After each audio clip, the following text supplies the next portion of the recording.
శ్రీరామ జయం. ఏకాదశి వ్రతము కన్నా మరి ఎక్కువ వ్రతమేది?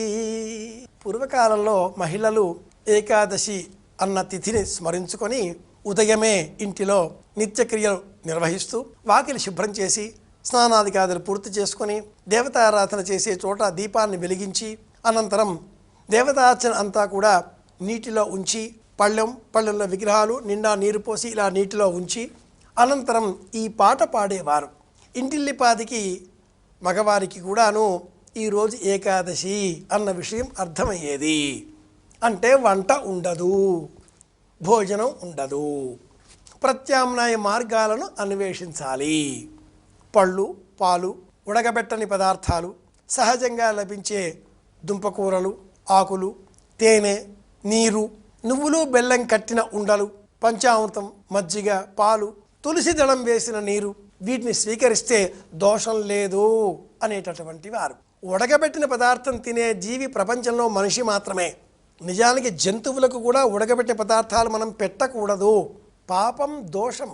ఆవుకు గడ్డి మాత్రమే పెట్టాలి, అన్నం పెట్టకూడదు. అలాగే గుర్రం, గుగ్గిళ్ళు, శనగలు, ఏనుగు, చెరుకుగడ, పిల్లి, కుక్క, పెంపుడు జంతువులు వీటికి కూడా అసలు సమస్త జంతువులు, పశుపక్ష్యాదులు అన్నింటికీ కూడా ప్రకృతిలో లభించే ఆహార పదార్థాలను యథాతథంగా ఇవ్వాలి. మనమే వాటిని రూపు మార్చి, అన్నంగా మార్చి, ఉడకబెట్టి, ఉప్పు వేసి, రంగు వేసి, పదార్థ గుణం మార్చి తింటున్నాం, రోగాల పాలవుతున్నాం. ఒక్కరోజైనా పదార్థాన్ని రూపం మార్చకుండా, ఉడకబెట్టకుండా ఎలా ఉందో అలా తినాలి.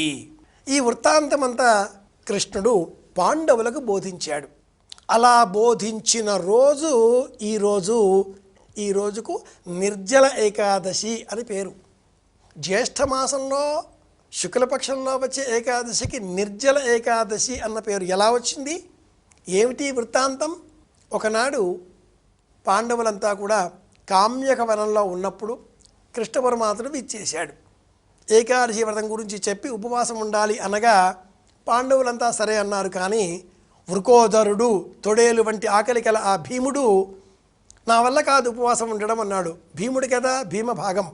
కృష్ణుడు అన్నాడు, ఏకాదశులు అన్నీ పాటించకపోయినా నీబోటివాడు ఈ జ్యేష్ఠమాసంలో శుక్లపక్షంలో వచ్చే ఏకాదశి నిర్జల ఏకాదశి, నీరు కూడా తాగకుండా, మంచినీరు కూడా స్వీకరించకుండా ఉపవాస వ్రతాన్ని చేయగలిగితే మిగతా 359 రోజులు ప్రతిరోజు తినవచ్చు, 364 రోజులు ప్రతిరోజు తినవచ్చు అన్నాడు. ఈ విశేషం ఈ రోజుకే ప్రత్యేకం.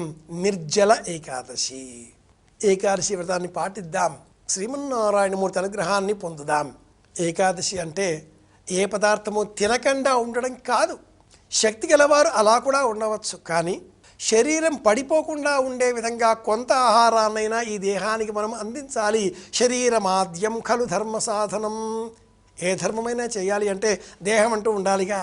అందుకోసం మనం ఉడకబెట్టని పదార్థం తిందాం. పళ్ళు, పాలు, నువ్వులు, బెల్లం వీటిని తింటే దోషం లేదు. తెలుసుకున్నాం కనుక పాటిద్దాం. నిర్జల ఏకాదశి వ్రతాన్ని పాటిద్దాం. అందరి క్షేమాన్ని కోరుదాం.